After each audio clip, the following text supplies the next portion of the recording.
Hello, guys, and welcome to another solo episode. And today I want to share about the importance of having a practice of Kundalini while being pregnant. And the truth is, a lot of people come to the practice for the first time after conceiving because the soul, the spirit, the energy of the baby actually calls the mother to the practice, which is so freaking cool. So in this episode, we're going to talk about what the practice can bring to you, what it can offer you in your preparation of being a mother and on your journey there, and the sacredness of it, all that it offers you and the baby, some physical offerings, but also the energetic and the spiritual offerings. So first and foremost, it is a Kundalini teaching that at 120 days of the pregnancy, the soul comes into the body. Since we were so precise, just really paying attention to our ovulation and when we were doing the deed and going to fertility doctors to make sure I was ovulating, I knew exactly what day or like a range of 3 days that I conceived. So I was able to know pretty much exactly my 120th day. And usually there's a blessing for the baby that day or a blessing for the mother. I wasn't ready to celebrate at 120 days. I was still just really within. It actually landed on mine and Vinny's anniversary, which was pretty cool. But I did my own special practice for myself that day. But it's believed that the soul of the baby comes in at 120 days.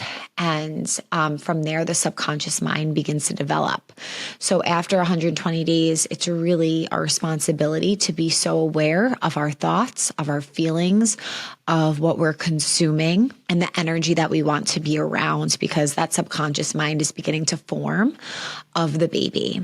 So starting there, Kundalini helps us to really get clear mentally. It brings mental clarity, and it also helps to remove a lot of the subconscious garbage that we hold on to, keeping us very clear in the mind as well as the body. So that's definitely something that Kundalini brings. But I have some notes that I wanted to share because I feel like there's a lot here. So breathwork, of course, is going to offer this calmness and this focus, this energy of being in tuned with our mind and our body. So by tuning into breathwork, we are regulating our nervous system. We're slowing down the body, creating a really comfortable environment for the baby to reside and to grow. So of course, it's going to have a calming effect on us and also the baby, and the baby can definitely feel that. With that, it helps to reduce stress, of course, and also oxygenate, improve oxygen flow and oxygenate the body, which can also help us prepare for labor. So practicing breath work, I feel so confident going into labor. Doesn't mean that I'm going to rock it at all, but I feel that I have prepared just by being a practitioner of breath work and Kundalini in particular, because I use my breath in every situation, and I know how to use my breath and bring it into the body and help the body with pain and challenges. And I have used it in the past during really challenging times. Kundalini also offers movement, and it helps to stretch. It helps to release. It takes pressure off parts of the body and also improve that chi and that energy flow through the body. This also has a spiritual connection too, because the way in which we move has to do with the energy centers in our physical body too. So instead of holding on, storing energy from the past, we're allowing it to move and process and clear. So we're not holding emotional baggage as we carry this child. While practicing Kundalini, we experience an increase in emotional balance. So meditation and mantra, it supports mental well-being, it reduces anxiety, and it actually also increases the connection with us to ourselves, but also with the baby. And taking time to really connect to the sacred sounds helps to elevate our frequency, and in turn, of course, elevating the frequency of the baby as well.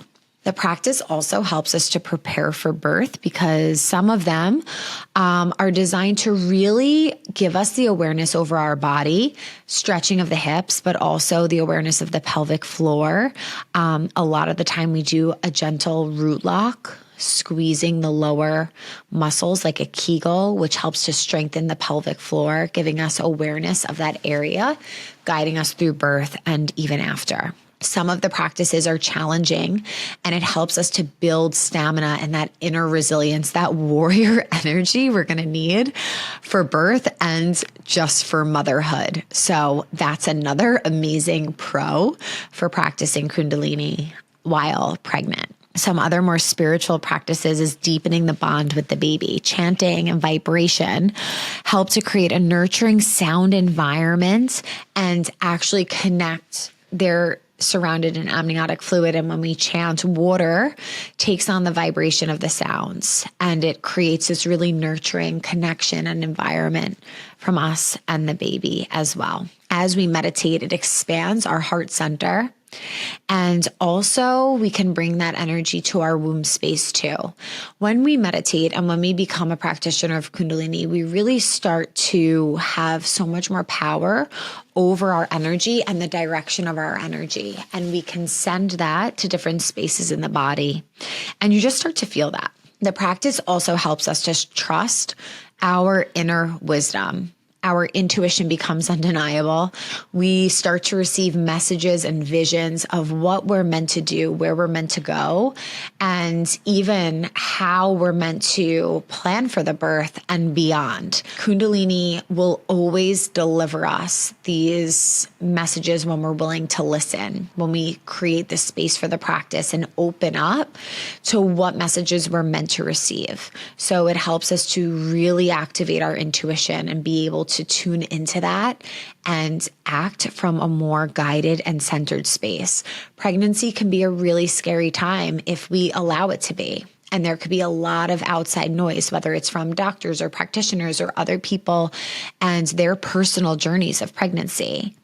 And when we have this inner knowing and inner wisdom, it really changes the frequency of our experience, and we get to tune into that at any time.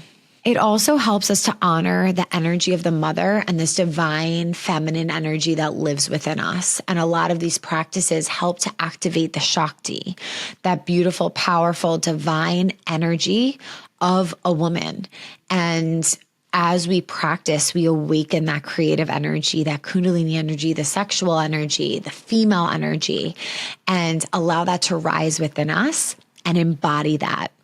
So along with this, as I mentioned before, it definitely helps with emotional balance, maybe helping with mood swings that we're having or the surge of hormones. It helps to bring balance in the body. It is known to be a practice for the endocrine system as well. It does impact our hormones, and it helps to balance many things out.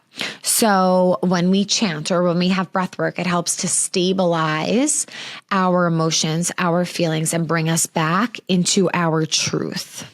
It also helps to bring energetic alignment for birth, because there is this warrior energy that comes with practicing Kundalini. And it's this inner resilience, this grit, this power, and this strength that we activate within ourselves through the practice, through the challenge of the practice.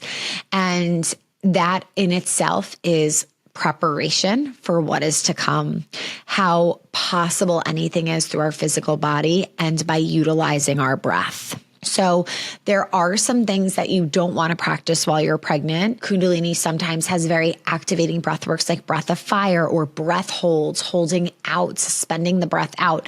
Those are two things you never want to practice while you're pregnant, because we want to make sure there's always oxygen flowing through our body into the baby, and as well as leg lifts or any other core activating exercises or something that you wouldn't do outside of Kundalini, you obviously wouldn't do inside of Kundalini. But there are so many options for people who are pregnant. And again, if you're feeling the call to practice while pregnant, it can be that little soul inside of you that's saying like, my soul wants this practice and I'm ready for it. And it's just a beautiful way to connect. Personally, my practice has strengthened and deepened so much. especially in the second trimester. In the first trimester, it was really hard for me. I needed to do things that were really gentle. I didn't want to do anything too overstimulating. And I also needed a lot of mantra just to bring me back to my baseline because I wasn't really feeling myself. And then as soon as second trimester came around, I was like, okay, I'm ready. I'm ready to go deeper and longer and earlier. And the mantra hours that we hold at the space and on the app, they've been such a game changer because it really brings you to this other dimension, a suspension from this reality into another reality. And I feel that, the baby feels that, and it's just a really beautiful energy to be part of. So listen to your body, listen to what you're called to do. I'm so excited. We have a program that is just launched, and it is the prenatal program. These are meditations designed specifically for women who are pregnant. And anything that doesn't feel good, of course, listen to your body, because just because they're prenatal does not mean they're easy. A lot of them, I was like, geez, this is really challenging. And I needed to take a lot of breaks. So listen to your body, and of course, consult your doctor before practicing anything, and listen to your own intuition too, of course. But there is this inner warrior strength that comes with practicing Kundalini that I think is very different than any other meditation practices. So what better practice to tune into while we're pregnant, while we're preparing for this entirely new chapter? The list goes on. The benefits are, it increases our circulation. It helps with lymphatic movement in the body. And overall, I just think that way of having some tools to calm your mind and connect with the wisdom of your own body, it goes such a long way. And the truth is, all of this lives within you. And these practices are ancient teachings that are here to just give you the avenue, give you the tools to help you tap into that love, that expansion, and that knowing that already lives within. So I'm really excited to share this program with you guys. If you are new to the practice and you want to get started, I would love to offer a free month to anyone who hasn't been a member. You can use the code prenatal, and this will be a gift from me to a mama to be, because I assume if you're listening to this, you might be either a mom or trying to become a mom. And what better time to have access to these practices? So you can use the code prenatal for an entire month free on me. So you can try out this program and get started at such an important time in your life. Thank you so much for being here, and I can't wait to see you next time. Sat Nam.